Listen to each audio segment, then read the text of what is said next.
Hello, this is Rudra और आज हम एक ऐसे वीडियो पे आने वाले हैं जिस वीडियो में आज हम ऐसे टॉपिक की बात करेंगे जिसमें आपको मज़ा ही आ जाएगा। आज ये जो आपके सामने फ़ोटो है, आप इसको देख के समझ सकते हो कि आज हम एक ऐसे टॉपिक पे डिस्कस करेंगे जो टॉपिक होने वाला है यूनिवर्स से रिलेटेड, और स्पेशली वो तो यूनिवर्स मिस्ट्री। तो देखो, एक छोटा सा सवाल है मेरा आप सबसे। हमारी धरती है, क्या इस धरती में हम रहते हैं, लेकिन क्या आपको ये पता है कि धरती के बाहर भी बहुत कुछ है? तो बहुत ज़्यादा लोगों का जवाब होगा हाँ, बहुत कुछ है बाहर भी। तो क्या हम ये कह सकते कि हम अकेले रहते हैं इस पूरे ब्रह्मांड में? ये बात दिमाग में एक बार तो क्वेश्चन डाल देते, क्या हम अकेले रहते हैं? कभी कभी दिमाग तो आपको कंफ्यूज कर देगा कि यार हम अकेले रहते हैं या नहीं रहते हैं, बट ज़्यादातर प्रोबेबिलिटी मेरे दिमाग में आती है कि हम नहीं रहते। बट फिर भी ये मिस्ट्री, अभी भी कोई एविडेंसेस नहीं है। पर आज जो एविडेंस मिला है उसे तो ये पक्का पता चल जाएगा कि भाई हम रहते हैं या नहीं रहते। तो चले आज की वीडियो चालू करते हैं। जिंदगी के लिए एक इम्पोर्टेंट चीज़ क्या चाहिए हमें? एक प्लेनेट को क्या चाहिए? एक ग्रह को क्या चाहिए? वो चाहिए पानी। जहाँ पे पानी मिल जाए वहाँ पे पौधे, जंगल, फॉरेस्ट, ये सब कुछ हो जाएगा। और जहाँ पे ये चीज़ मिल जाए वहाँ पे हम कह सकते हैं कि ज़िंदगी है। क्या आप इस बात में बिलीव करते हो? बिलीव करते हो तो कमेंट करो हाँ। लेट्स तो आज की वीडियो चालू करते हैं इसी बात में। तो ये जो ब्रह्मांड है ये बढ़ता जा रहा है। अब इसका रीज़न ये है, कारण बताता हूँ। ये एक्सपैंड मतलब बढ़ क्यों रहा है, एक्सपैंड क्यों रहा है?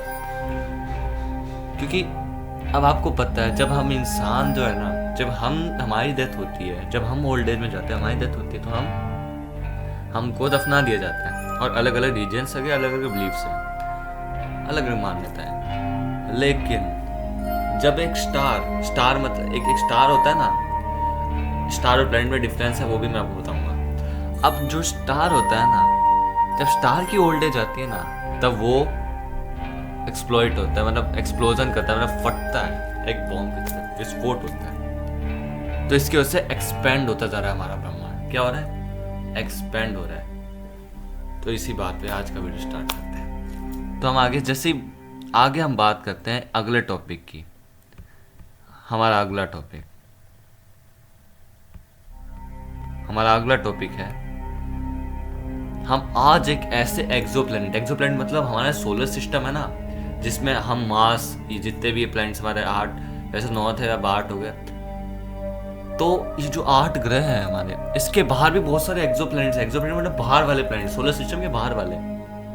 ठीक है, जो हम बात करने वाले केपलर 442b की, ये नाम है उस एक्सोप्लैनेट का। इसे हम सुपर अर्थ कहते हैं। क्यों? क्योंकि अर्थ से भी बड़ा प्लैनेट है। अर्थ के रेडियस से भी इसकी बहुत 2-3 गुना बड़ी रेडियस है। हम आज इस एक्सोप्लैनेट की बात करें, बहुत इंटरेस्टिंग होने वाला है। एलियंस की बात चलेगी, बहुत मजा आने वाला है। पढ़ो। इसका मास और radius bigger than earth but smaller than ice Giants. हमारे जो सोलर सिस्टम है, इस सोलर सिस्टम में यूरेनस, नेपट्टून जैसे बड़े बड़े आइस जाइंट्स, जहाँ पे बिल्कुल आइस है, फुल आइस, ये बड़े बड़े जो आइस जाइंट्स हैं, इससे छोटा है वो एक्सोप्लैनेट है केपलर 442b, बट हमारी अर्थ से बहुत बड़ा। आप देख सकते हो फोटो, हमारी धरती है छोटी सी, और देखो केपलर 442 कितना बड़ा, मतलब आप कह सकते हो 2-3 गुना तो बड़ा होएगा ही। तो बेसिकली आगे चलते हैं, बहुत मजा आएगा, मजा आ रहा होगा आपको। आगे बढ़ते हैं इसी के साथ। अच्छा, एक आपको एक चीज पता है कि मतलब जब भी आप अपनी आंखें बंद करते हो, जो आपको दिखता है ना, वही आपको ब्रह्मांड में दिखेगा, उस ब्रह्मांड में। तो मैं कुछ इंटरेस्टिंग बात पे आता हूँ जल्दी से।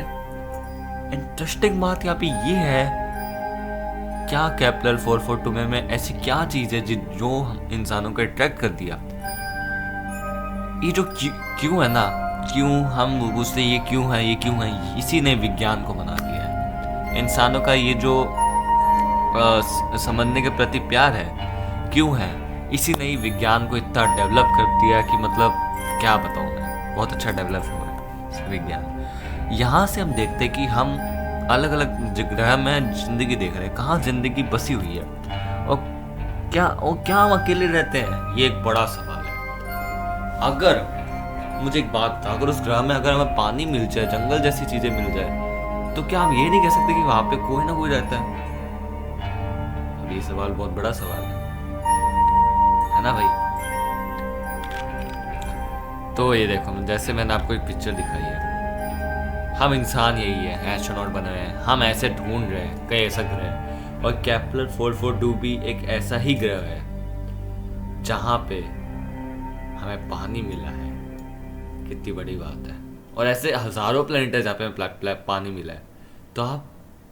तो आप ये कह सकते हो कि हम अकेले रहते हैं?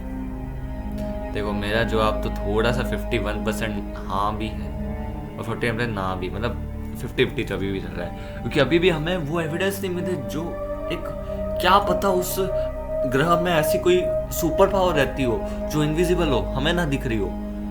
ये छोटी भी हो सकती है, कुछ भी हो सकता है।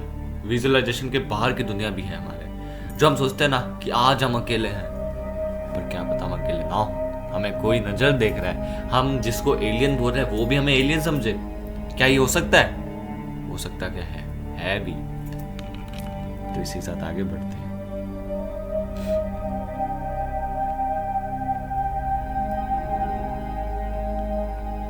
ये हमारा केपलर 442 भी है, एकदम धरती जैसे पर थोड़ा बड़ा है। तो इसके बारे में कुछ बातें हैं जो आपको बताना चाहता। According to an index developed, 2015 में एक इंडेक्स डेवलप हुई थी जिसमें कहा था कि earth is not the most habitable planet, जहाँ पे इंसान रह सकते हैं। हैबिटेबल प्लेनेट हम उन्हें कहते हैं जहाँ पे हम इंसान रह सकते हैं, जहाँ पे हमारे लिए पानी है, खाना है, ऑक्सीजन है, हम वहाँ पे रह सकते हैं।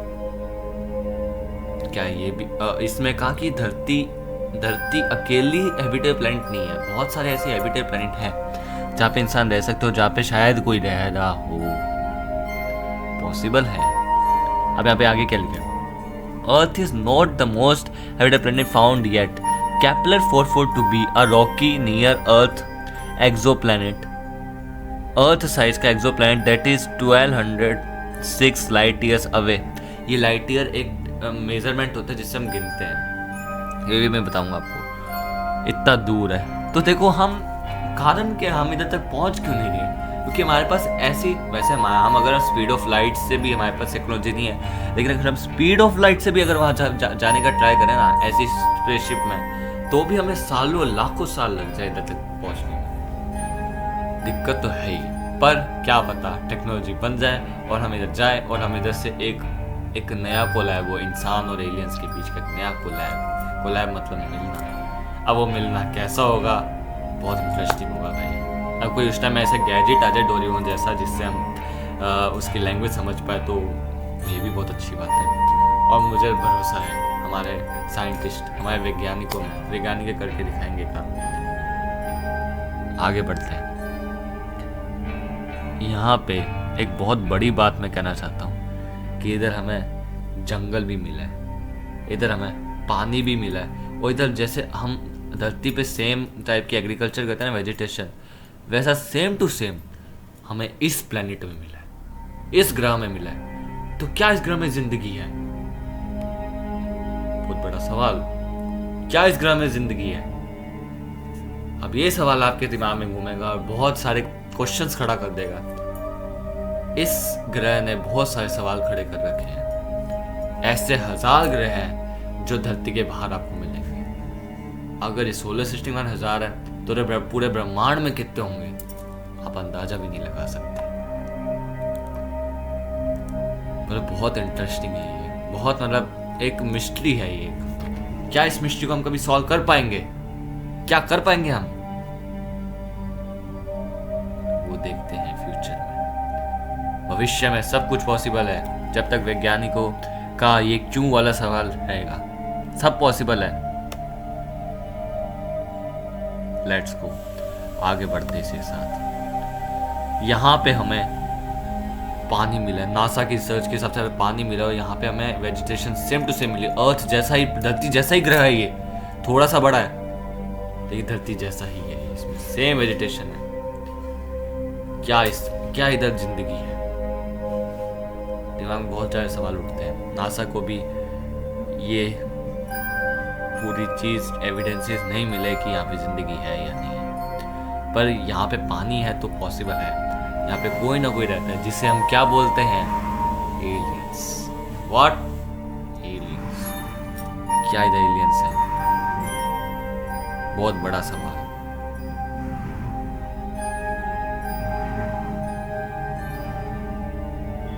अब ये आपको मैं केपलर 442b कहाँ है वो मैं दिखाना चाह रहा हूँ।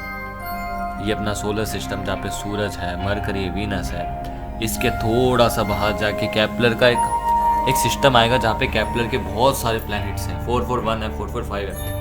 अब हमने एक ही प्लैनेट की बात की, तो 442b की बात की। यहाँ पे तो और भी प्लैनेट है, तो मतलब वो जिंदगी। अभी भी सवाल दिमाग में घूम रहा है, क्या इधर जिंदगी है? क्यों इधर पानी पाया जाता है? सवाल बहुत है। और अभी हाल फिलहाल रिसर्च अभी यही सामने आ रही है कि पानी इधर मिला है और इधर अर्थ जैसा सेम वेजिटेशन इधर है। तो दिमाग में ये चीज उठती, क्या इधर भी हमारे जैसे इंसान रहते हैं या थोड़े से विकसित इंसान? तो मैं आपको 3 जनरेशन और बताना चाहूंगा। पहली जनरेशन जो सिर्फ अपने अर्थ, अपने प्लैनेट, अपने ग्रह की ताकत को यूज करती है, एनर्जी को। सेकंड जनरेशन जो अपने पूरे सोलर सिस्टम मतलब मरकरी, विनस, धरती और सबको यूज करके एनर्जी यूज करती है।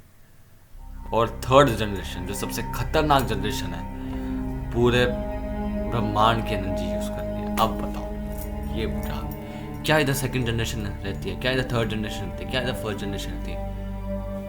बहुत ज्यादा सवाल है। ये मिस्ट्री अब तक सॉल्व नहीं हो पाई है। और ऐसे हजारों प्लैनेट्स हैं, मैं आपको दिखा दूं। ऐसे मैं आपको हजारों प्लैनेट्स दिखा दूं जहां पे हमें ये प्लैनेट्स मिले। मैं जैसे आपको दिखाता हूँ, 1 मिनट अभी दिखाता हूँ मैं आपको। ऐसे हजारों प्लैनेट्स हैं, मैं आपको उनकी फोटो दिखाता हूँ जो मैंने आपके लिए डाउनलोड करके रखी हुई है। इन्हें हम कहते हैं पोटेंशियल हैबिटेबल एक्सोप्लैनेट्स।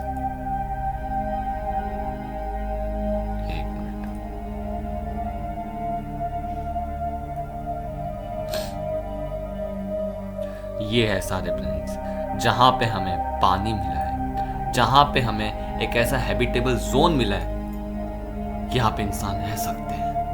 पर यहाँ पे कोई और रह रहा हो तो? ये बहुत बड़ा एक सवाल है। क्या यहाँ पे कोई और रह रहा है? एक बड़ा मिस्ट्री जो अब तक सॉल्व नहीं हो पाई है। जैसे केपलर का एक और प्लैनेट आपको दिख रहा होगा 62e, केपलर 62f, और यहाँ पे HQ4। ये नाम हम साइंटिस्ट ने रखे, वैज्ञानिकों ने रखे। धरती जैसे ऐसे बहुत प्लैनेट है जहाँ पे आपको पानी मिलेगा, लेकिन अब तक वहाँ पे जिंदगी अभी अब तक नहीं मिली। पर क्या वहाँ पे जिंदगी पॉसिबल है? देखो जहाँ पे पानी वहाँ पे जिंदगी तो पॉसिबल है। क्या यहाँ पे जो हम कहते हैं एलियंस, क्या यहाँ पे वो रहते हैं? बहुत बड़ा सवाल जो शायद फ्यूचर में सॉल्व हो जाए। ये सवाल बहुत बड़ा सवाल है।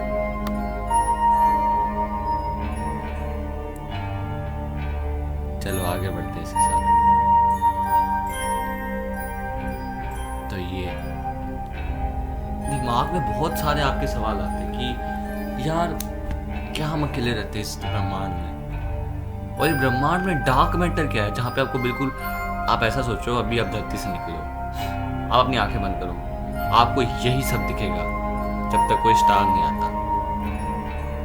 तो क्या इस ब्रह्मांड में हम अकेले रहते हैं? तो क्या?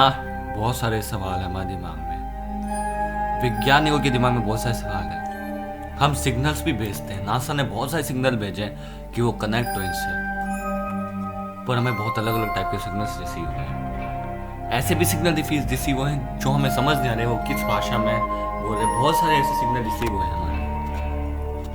अब क्या वो किसी ग्रह की आवाज है या सच्ची में किसी एक एलियन पावर की आवाज आ रही है? तो ये भी एक ग्रह है जो एक मिस्ट्री है। क्या इस ग्रह में पानी तो चलो मिला, क्योंकि वाटर वेपर गैस की फॉर्म में मिला ना, क्या इधर कोई रहता है?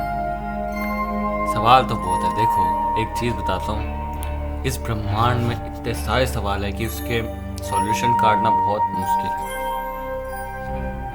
और ये ग्रहों का सवाल भी एक कॉमन सवाल है, बट क्या पता हमें भविष्य में पता चल जाए जब स्पीड ऑफ लाइट के हमारे पर टेक्नोलॉजी आ जाए। और ऐसे वीडियोस के साथ मैं आता रहूँगा, ऐसे बहुत सारे वीडियोस में डालने वाला हूँ ब्रह्मांड पे। ये भी तो शुरुआत है, अभी तो भाई बहुत कुछ बाकी है ब्रह्मांड में। ब्रह्मांड में इतने सारे सवाल हैं जिनके सॉल्यूशन नासा, इसरो सब मिलके सॉल्व कर रहे हैं। लेकिन नासा ना, मैं आपको अगले वीडियो बताऊंगा कि नासा भी एक मिस्ट्री है। नासा हमसे बहुत चीज़ छुपाता है। एरिया 51 के बारे में भी बहुत इसने छुपा रखा है। ऐसा कहा जाता है एरिया 51 में भी बहुत चीज़ें ऐसी पावर रहती है। हमारी धरती में भी बहुत ऐसा हो सकता है, धरती में भी हमारे कोई रह रहा हो, हमें क्या पता, धरती में कोई देख रहा हो, हमें क्या पता। आपने ऐसे बहुत सारे वीडियोस देखे होंगे जिसमें आपको दिखा होगा कि वो आसमान से यूएफओ जा रहा है। जैसे एक पंजाब में देखा है, याद है, बहुत पुराना 2018-19 का है। तो क्या धरती में भी कोई हमें देख रहा है? अभी तो सवाल, इसका भी जवाब हमारे पास है नहीं। सवाल बहुत है, उत्तर अभी तक नहीं मिले। पर एक चीज तो पक्का है कि हम अकेले नहीं रहते इस दुनिया में, इस ब्रह्मांड में हम अकेले तो नहीं। अगर कोई एविडेंस हमें पानी मिल गया तो हम कह सकते हैं अपनी जिंदगी या तो अभी है या खत्म हो चुकी है। लाइक मंगल ग्रह की हम बात करें, मंगल ग्रह पे हमें आइस की फॉर्म में वाटर मिला है। इसका मतलब उधर पहले जिंदगी पहले थी, अब विलुप्त हो गई है। इसका मतलब यही है। और इस ब्रह्मांड से पहले क्या था, ये भी एक बड़ा सवाल है। बिग बैंग जो थ्योरी आती है, इससे पहले क्या था? बहुत ज्यादा सवाल है, पर हमें उत्तर जरूर मिलेगा। हमें अपने वैज्ञानिकों पर बहुत भरोसा है। नासा भी एक मिस्ट्री है, नासा बहुत चीज छुपा रही है हमसे। नील आर्मस्ट्रांग की मिस्ट्री है, बहुत ज्यादा है। तो हम आगे ऐसी वीडियो के साथ मैं आता रहूँगा। शुक्रिया एंड तक बने रहने के लिए, थैंक्स, धन्यवाद। और क्या यहाँ कोई रहता है, ये मिस्ट्री जारी रहेगी।